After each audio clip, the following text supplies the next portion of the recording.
Hello, this is RICKY, the YouTube tech guy. Hey guys, so today I'm here to talk about the Axon M. And this is from ZTE, and this is a phone that gives us a great idea about the future and what it has to hold. So overall, the Axon M is the first dual screen phone. Now that sounds pretty cool, and overall, I love the concept for a couple of reasons. First of all, I love it for presentation purposes, so that if you want to show someone how to do something, you can just flip it over and I can actually show you while playing on one screen how the other screen is going. So that's a really cool feature, just to be able to do that. And I can do that for presentations on real estate. So if like I was wanted to show a house, I could show my side and present to you guys present on your side. That's a really cool feature. The fact that I can control on this side and show on this side. That is definitely a great feature. The other great feature is for games that call for it, it is a really cool thing to have a huge screen. So you can change it from having a mirrored screen to just having one big screen. And you can force it. So like this one, I forced it to do it.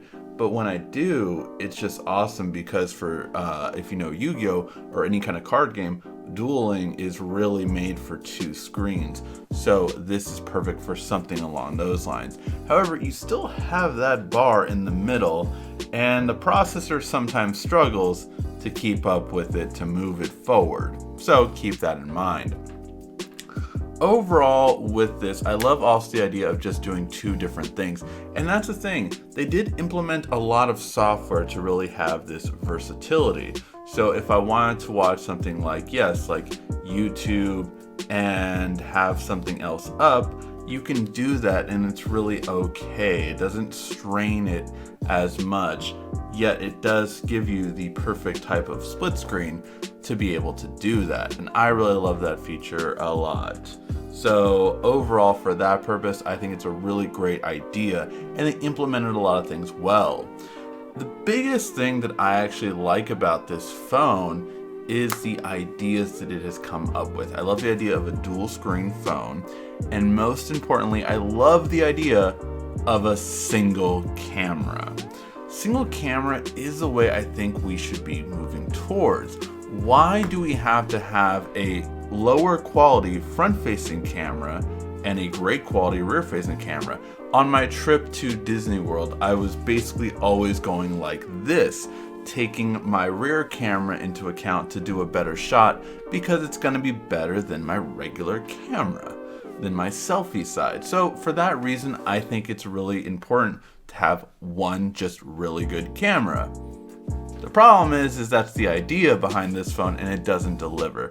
Unfortunately, the camera quality isn't good, especially for this price range. And that is probably the biggest thing. The battery life is okay, but not for this price range.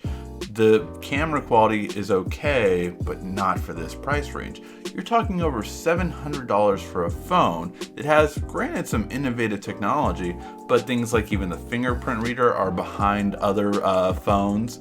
And even though it is a side one, which I do like, by the way, on my Razr phone, it's not as quick and not always as responsive on this one. I have to tap it a couple of times before it unlocks on the side. So overall, the other thing I would like to see in a future implementation of a screen like this is to have way less bezel. I mean, this phone seems so small, especially when you just have one screen because of these huge bottom and top bezels. Overall, I think it was a great step forward that ZTE took, and really kind of showing manufacturers like this can be done, and there's interest in it. That's the big thing. There's interest in implementing these kind of things, but you really do have to fine tune it. Is the battery thick, or is the phone thick itself? Yes, it is. It really is thick compared to other smartphones, and that does bother me a little bit. But what more bothers me is that just the fact of the implementation wasn't as good in having a bigger screen. I could definitely have a bigger screen on another smartphone for a single screen. And just the fact that certain things aren't thought of as well. I think the split screen implementation has been done great, by the way. I think a lot of people don't know that you can manually force any app to expand all the way, and you can manually force any app to have a dual screen, so it's split screen, even if it normally doesn't support it.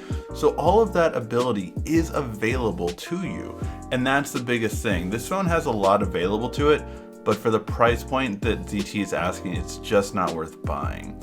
So should you buy the ZTE Axon M? No. Unfortunately, you should not. If it would take a price cut and go closer to the $400, maybe even $500 mark, but really $400 I think would be a sweet spot, this would definitely be a phone to consider over a lot of other phones in that price range. But at this price range, unfortunately, you're better off getting something like a OnePlus 5T, getting a Pixel 2, getting a Galaxy S8 for the same price point and for a much better phone. Let me know what you guys think in the comment section down below. Are you excited for newer technology and companies taking a chance at things that, we don't know if this is going to work or not, but they're taking the chance at it and seeing, look, can something creative, can something different happen in the mobile industry that for the most part looks the same all around. Thank you guys always for watching. This has been RICKY, the YouTube Tech Guy.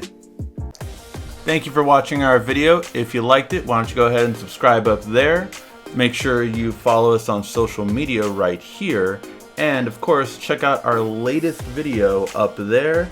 And right down here, you're going to find the perfect video for you. Or at least that's what YouTube tells me.